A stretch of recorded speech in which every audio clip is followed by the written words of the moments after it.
The 1960s was a decade of tense global politics. In America, unrest was building over the Vietnam War as the government moved to deploy even more troops in the mid-1960s. Political figures such as Martin Luther King Jr. and anti-war groups were gaining momentum as they joined in protest to regain peace.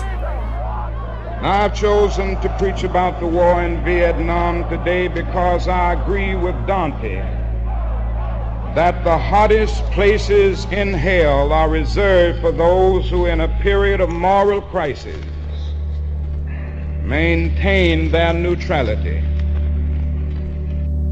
Simultaneously, the United States and the USSR were in the throes of the great space race. That's one small step for man, one giant leap for mankind.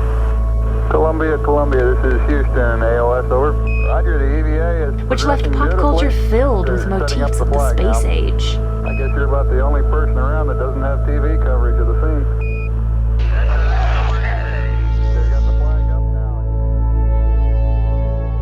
Locally, in Washington state, Seattle was welcoming the World's Fair with the opening of the Space Needle in 1962. Everybody's planning to see Seattle's spectacular $100 million World's Fair. The eco-friendly city of Bellingham was increasing efforts to reduce the amount of trash left over from the economic boom of the 1950s during this time.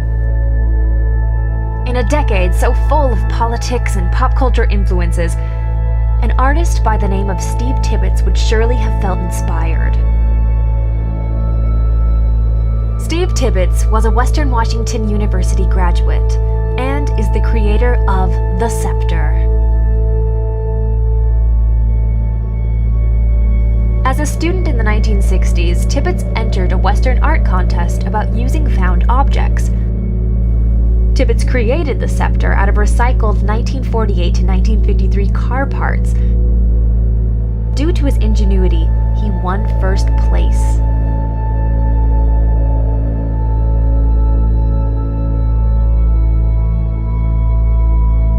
The student body was so fond of the Scepter that the Associated Students of Western purchased the piece and had it installed in Red Square in 1966.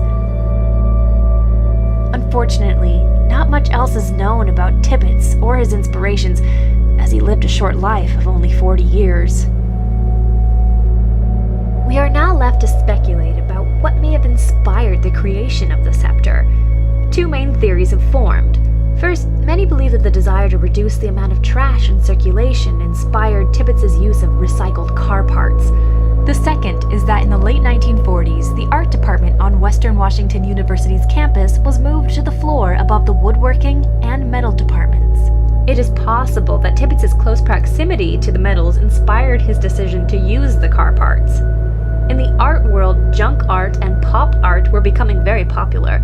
Junk art's emphasis on using found materials and pop art's emphasis on finding inspiration from pop culture could have also been an inspiration. It's a sort of reaction to, not necessarily for or against, but definite reaction to commercial media. In the same way that people have speculated about Tibbetts' inspiration, people have speculated about what the Scepter actually represents.